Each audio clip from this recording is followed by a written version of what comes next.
Í Efesusbréfinu, 2. kafla 4-7. versi segir: En Guð auðugur af miskunn, af mikilli elsku sinni sem hann gaf oss, hefur hann endurlífgað oss með Kristi, þegar við vorum dauðir vegna misgjörða vora. Af náð eru þér hólpnir orðnir. Guð hefur uppvakið oss í Kristi Jesú og búið á stað í himinhæðum með honum. Þannig vildi hann á komandi öldum sýna hinn yfirgnæfandi ríkdóm náðar sinnar með gæsku sinni við oss í Kristi Jesú. Við hefðum aldrei lært þýðingu orðsins náð, hefðu við ekki fallið. Guð elskar hina syndlausu engla sem þjóna honum og eru hlýðnir öllum boðum hans, en hann veitir þeim ekki náð. Þessar himnesku verur vita ekkert náð. Þær hafa aldrei þarnast hennar því að þær hafa ekki syndgað. Náð eiginleiki Guðs, sýndur óverðugum mannlegum verum. Við leituðum hennar ekki, en hún var send til að leita að okkur.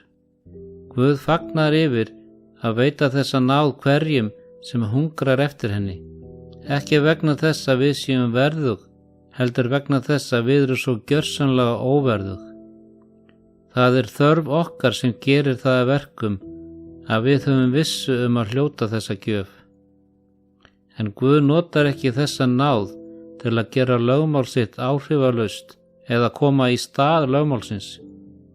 Fyrir sakir réttlæti síns hefur drottni þóknast að gjöra kenninguna háleita og vegsamlega. Lögmál hans sannleikur. Náð Guðs og lögmál ríkis hans eru í fullkomnu samræmi, þau ganga hlið við hlið. Náð hans gerur okkur mögulegt að þokast nær honum í trú. Hvernig getum við vitnað Guð? Með því að vera hlýðin og óskipt gagnvart lögmáli Guðs. Hann mun birtast í okkur ef við viljum leyfa honum og við munum vera vitni kraft endurlausnarinnar frammi fyrir gervöllum himninum og frammi fyrir fráföllnum heimi sem að reyna að gera lögmál Guðs að engu. Það aðeins einn máttur sem getur komið okkur í samræmi við Krist, sem getur gert okkur staðföst og haldið okkur stöðugum. Það náð Guðs sem okkur veitist fyrir hlýðni við lögmál Guðs. Það sekt mannsins sem hefur dregið fram náð Guðs. Þegar Guð horfir á okkur og lítur á sekt okkar, sem í raun og veru að hafa tekið ákvarðanir og gert hluti sem voru vísvitandi rangir, þegar við vissum að þeir voru rangir, þá kallar það fram samúð hans sem birtist í náð hans. Þó við eigum ekkert gott skilið, vill hann samt ekki skilja okkur eftir í sektinni.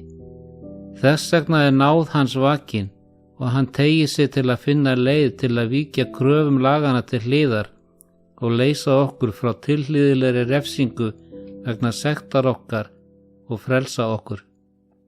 Og það hefur hann gert. Það náð Guðs sem hefur tekist á við sekt okkar. En Guð sér allt þetta raunsætt og hann segir: Þetta það sem gerir þig vansælan. Þetta ástand allstaðar.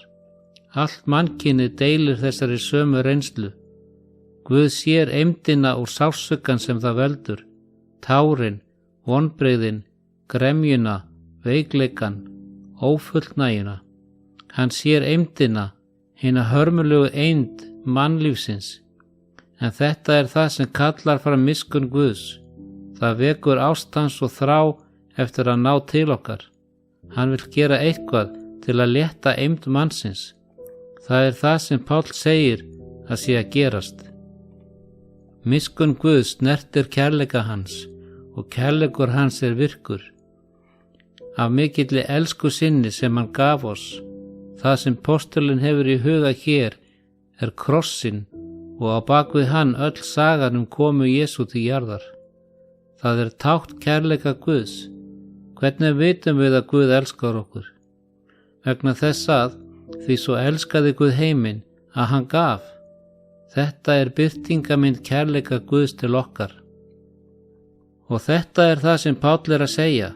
Guð elskaði okkur og hann gerði eitthvað í því. Hann kom hingað. Hann ekki Guð afskiptarleysis. Hann var snortinn af eymd okkar og hann kom og hann grét og hann þjáðist. Hann var fátækur fyrir hina fátæku, hann fann fyrir örbirðunni. Honum var hafnað, hann fann til. Hann var hræddur. Hann fann fyrir öllum raunum sem koma inn í líf okkar.